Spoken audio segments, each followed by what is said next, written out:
Hello everyone. With the football closed down, with no fans allowed, I'm thoroughly bored and needed something new to fill the void. Well, I'm a regular hill walker and love going for walks, even the odd run. So I came across a great blog called countytops.wordpress.com that interested me greatly. The blog is run by Murray Nolan, who took on the County Top Challenge to remember his daughter Eve, who sadly died at birth, and to raise funds for the Little Lifetime Foundation charity. His challenge was to hike to the highest point in each county in Ireland, which he did, reaching them all throughout the year 2010. His blog has an excellent list of the highest peaks in every county in Ireland, hence the County Tops Challenge, where you try and hike to the top of every county, its highest peak, within all 32 counties. But it's actually 26 peaks, as several counties share the same peak. For example, Mount Leinster forms the high point of both Carlow and Wexford. I will leave a link to his excellent blog in the description box below, a great bank of information for anyone wanting to do this challenge.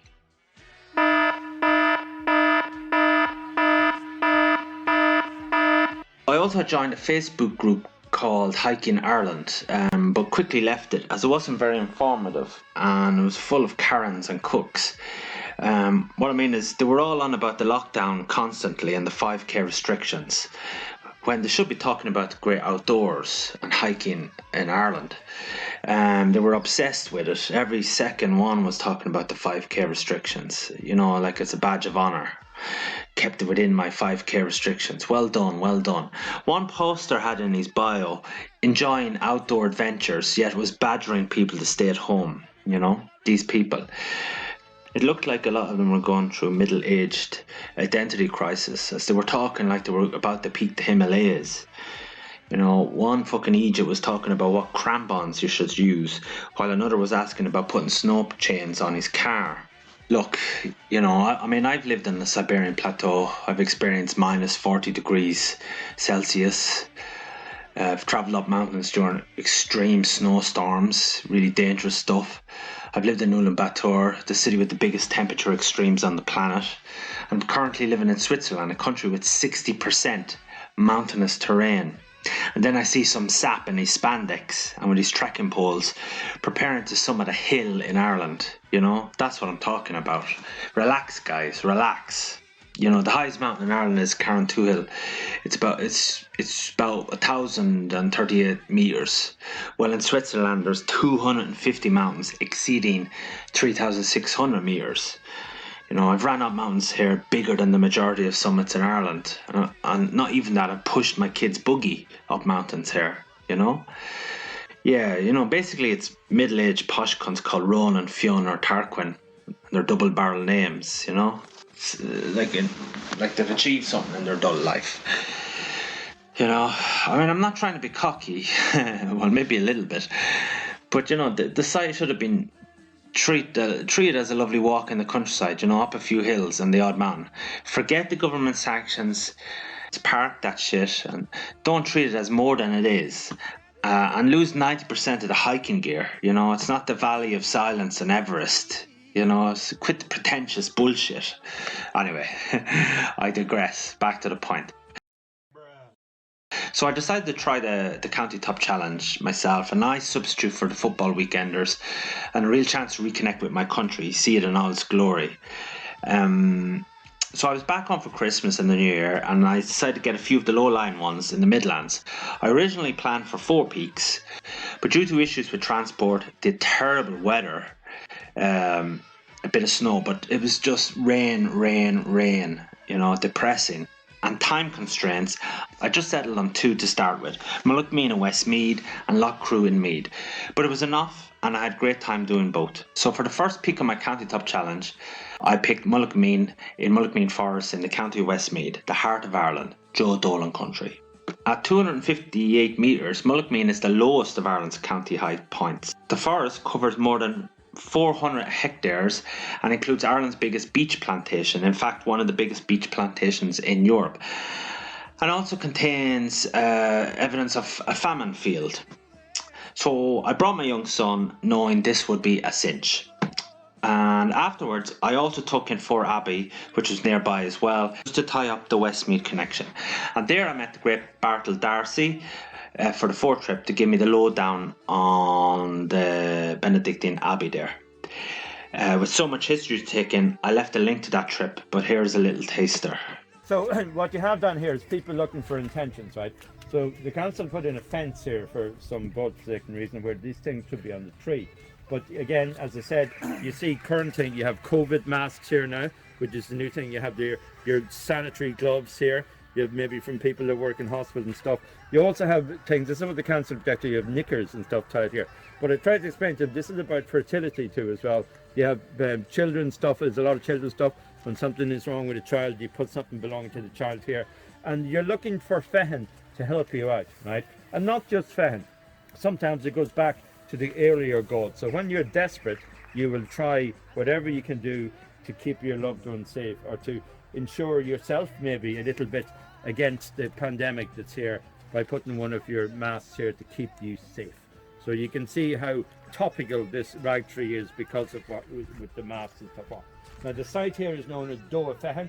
You can see the big stones in there, and that meant Fehin's vat.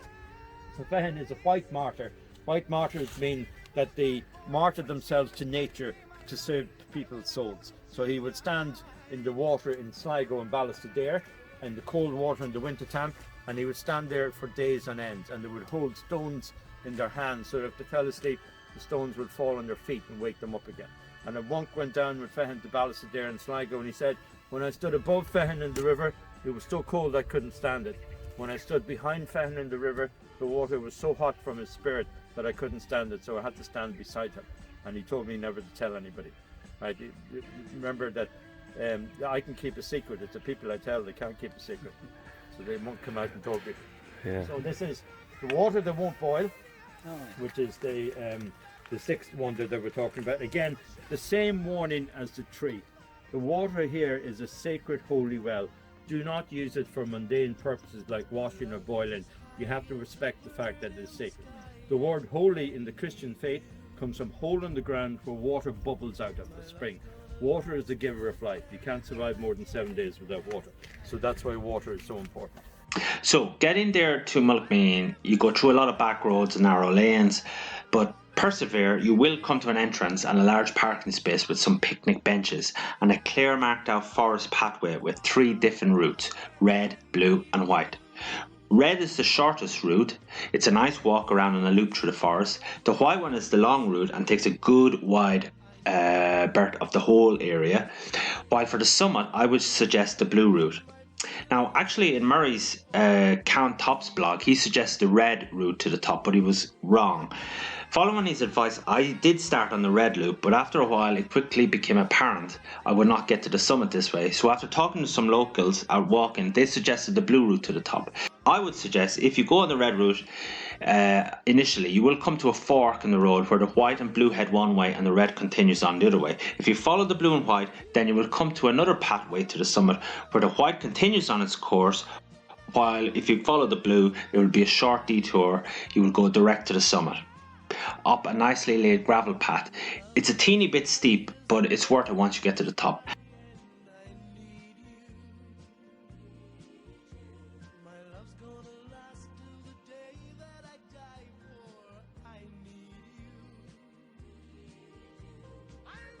And at the summit, you get to see Westmeath in all its glory. The hills and Loch Lane to the north shining out in the midday sun. It was lovely.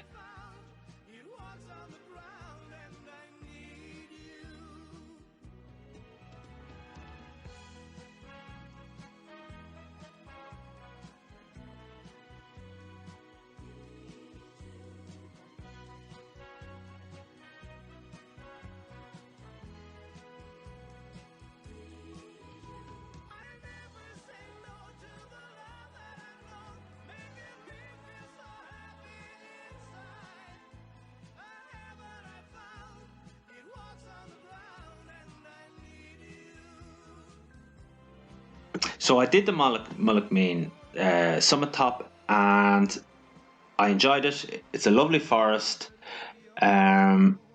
Just a note, there is another small peak near the entrance to the forest. that isn't but that is not quite it. So don't be tricked into thinking that you've actually got to the summit when you haven't. That also gives excellent views, and it's also well worth having a look. But it's not the Mullaghmeen peak, so be careful.